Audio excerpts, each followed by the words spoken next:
ಎಲ್ಲರಿಗೂ ನಮಸ್ಕಾರ. ನಾನು ನಿಮ್ಮ ಚೆನ್ನ. ಈ ಒಂದು ವಿಡಿಯೋದಲ್ಲಿ ಸಾವಿತ್ರಿಬಾಯಿ ಫುಲೆ ಜಯಂತಿಯ 1 ನಿಮಿಷದ ಕನ್ನಡ ಭಾಷಣ ನೋಡ್ತೋಣ.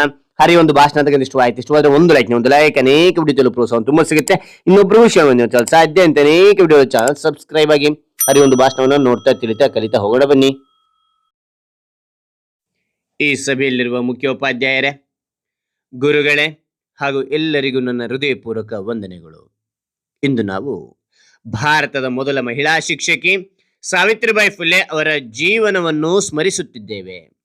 ಅವರು ಹೆಣ್ಣು ಮಕ್ಕಳ ಶಿಕ್ಷಣವೇ ಸಮಾಜದ ಬೆಳವಣಿಗೆ ಎಂಬುದನ್ನು ತಮ್ಮ ಜೀವನದ ಮೂಲಕ ಸಾಬೀತುಪಡಿಸಿದರು.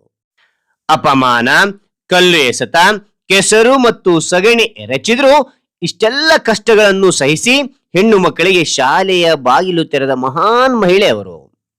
ಜ್ಯೋತಿಬಾ ಫುಲೆ ಅವರ ಜೊತೆಗೆ ಸಮಾನತೆ, ಶಿಕ್ಷಣ ಮತ್ತು ಮಹಿಳಾ ಹಕ್ಕುಗಳಾಗಿ ಹೋರಾಡಿದರು. ಸಾವಿತ್ರಿಬಾಯಿ ಫುಲೆ ನಮಗೆ ಹೇಳಿದ ಪಾಠ ಒಂದೇ: ಶಿಕ್ಷಣವೇ ಶಕ್ತಿಯು, ಶಿಕ್ಷಣವೇ ಮುಕ್ತಿಯು. ಅವರ ಆದರ್ಶಗಳನ್ನು ನಮ್ಮ ಜೀವನದಲ್ಲಿ ಅಳವಡಿಸಿಕೊಂಡ್ರೆ ನಾವು ಒಳ್ಳೆಯ ಸಮಾಜ ನಿರ್ಮಿಸಬಹುದು ಎಂದು ತಿಳಿಸಿ ನನ್ನ ಈ ಪುಟ್ಟ ಭಾಷಣ ಮುಗಿಸುತ್ತೇನೆ. ಧನ್ಯವಾದಗಳು. ಜೈ ಸಾವಿತ್ರಿಬಾಯಿ ಫುಲೆ, ಜೈ ಹಿಂದ್, ಜೈ ಭಾರತ್ ಮಾತೆ. ಹಾಗಾದ್ರೆ ಈ ಒಂದು ಪುಟ್ಟ ಭಾಷಣ ಅಂತಕ್ಕಂಥ ಇಷ್ಟವಾದ್ರೆ ಒಂದು ಲೈಕ್ ಅನೇಕ ವಿಡಿಯೋ ಪ್ರೋತ್ಸಾಹ ತುಂಬಾ ಸಿಗುತ್ತೆ. ಇನ್ನೊಬ್ಬರಿಗೂ ಶೇರ್ ಮಾಡಿ ಸಾಧ್ಯ ಅಂತ ಅನೇಕ ವಿಡಿಯೋಗಳು ಚಾನಲ್ ಸಬ್ಸ್ಕ್ರೈಬ್ ಆಗಿ ಮತ್ತೊಂದು ಹೊಸ ವಿಷಯದೊಂದಿಗೆ ಮತ್ತೊಂದು ಹೊಸ ವಿಡಿಯೋ ಭೇಟಿ ಆಗ್ತಾನೆ. Thank you for watching. Bye.